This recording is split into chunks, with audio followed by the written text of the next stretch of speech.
Alright, let's head to the lecture hall.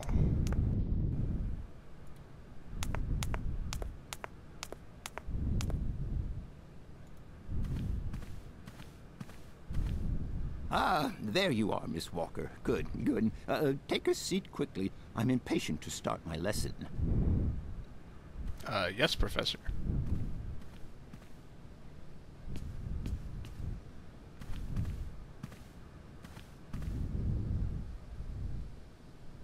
My young friends, a very exciting discovery, unimaginable up until only a few hours ago, has come into my hands and has finally allowed me to complete my study on the mysterious Yukol people. Lights, please. The Yukols are a people from the far north about whom very little is known. They live far away, very far away, on the frozen borders of Syberia. This distance and the climatic conditions of the region, which are unfavorable to human existence, have limited the size of the Yukol population and kept it out of reach of the scientific world. The handful of slides that follow are actually the only documentation we have in our possession. It was a Russian explorer who made these drawings and took these photographs 100 or so years ago. Today, we owe what we know about the Yukol people and their culture to him. We know that the origins of the Yukols date back to the last ice age. Curiously, evidence of their presence has been found in Western Europe, and more precisely in the prehistoric caves at the heart of the Alps.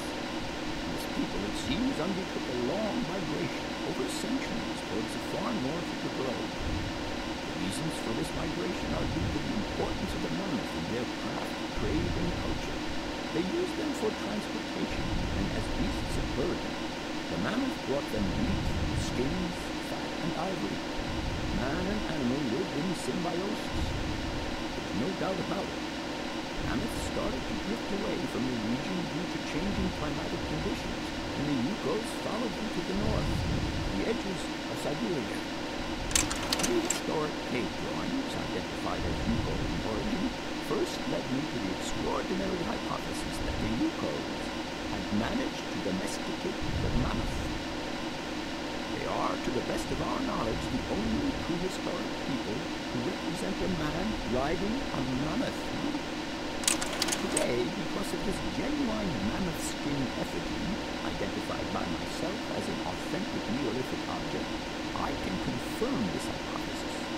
Yukol forebears managed to tame mammoths. Prehistoric man uses little imagination. He draws what he sees and represents scenes from real life. This familiar day-to-day object is actually a children's toy. As we have seen, Yukol existence was inextricably linked to that of the mammoth. They used its skin for clothing and to make the roofs and walls of their houses. They used the tusks to build the frameworks of their homes, as well as weapons, tools, and jewelry. Curiously, the disappearance of the mammoth 12,000 years ago had no immediate effect on the Yukol's way of life. It seemed that for a long time after, the people maintained their strong bond with the mammoth through the centuries. As incredible as it may seem, the Yukol people have continued right up until the start of this century to feed themselves on mammoth meat and to use the skin for clothing and shelter. The ivory craftwork industry is still flourishing. It would appear that to preserve ancestral customs, the Yukols learned how to exploit through the centuries the large number of frozen mammoth carcasses that were perfectly preserved in the ice of the Siberian tundra. They have been able to live mainly off this enormous freezer stock for almost 30 centuries. As plausible as this explanation may seem, it seems it is not enough for the scientific community who, I will confess, is greatly perplexed by the question. In the absence of acceptable scientific evidence, we have to make do with Yukol shaman artifacts. The research department that I have the honor to represent today lends no credence to the myths and legends that these idle charlatans peddle. We have to take their stories at face value, mere tales to while away the long Siberian winter. The legend of the Siberian ice ark is a very good example, and you are invited to find out for yourselves from the pamphlet that I had passed round to you. This somewhere on a lost island to the north of Syberia, there are living mammoths still in existence, a sort of hangover from the Ice Age. This small herd has been miraculously preserved for more than 120 centuries by the Yuko's 10-year care. The island on which the pachyderms are said to live is called Syberia. My friends, I advise you to resist the temptation you may have to believe in this Christian kish. The island of Syberia is not charted on any map, and the idea that mammoths have survived to the 21st century is an idle scientist's pipe dream. The Yukos were sadly among the first victims of the colonization of continental Siberia led by the Russians in the 20th century.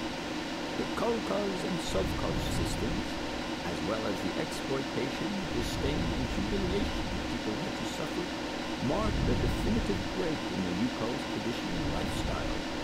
And since the collapse of the communist regime, the Yuko population finds itself confronted with the same political and social upheavals that other Siberian communities are experiencing.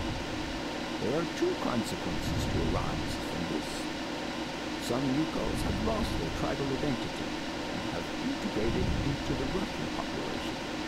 Others, however, have sought long and hard to re-establish links with their ancestral culture that was lost under the Soviet regime. Now, at the start of the 21st century, the last true surviving Yukos have gone to live on the vast territories of their ancestors. Nobody knows today where they live or how they survived.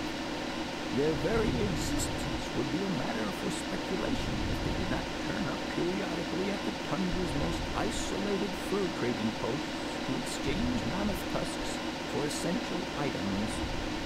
There ends my lecture for today. Thank you for being among us today, Miss Walker.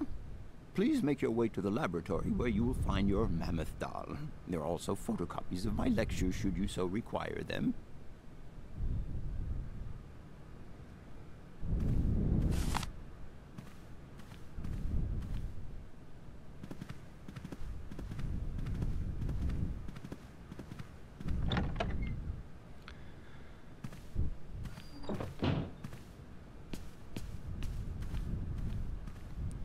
Yeah, maybe she shouldn't have sat so close to the projector. And that guy's still there, kind of nodding away.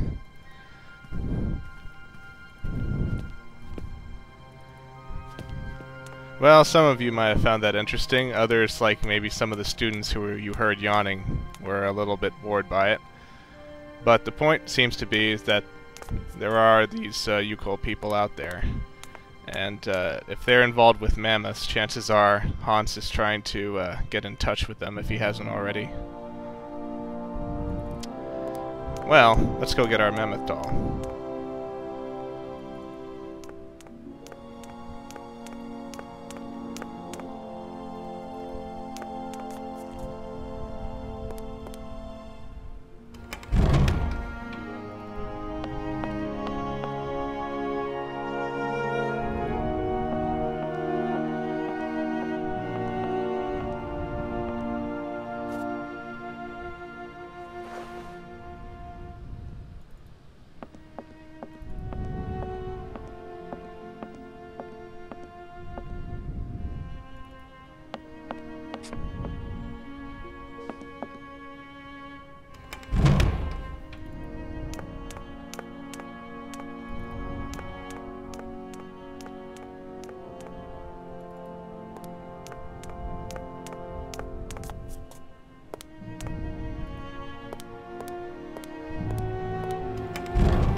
Okay, so in the next video, we'll head over, rewind the train, and see if we can continue our journey east.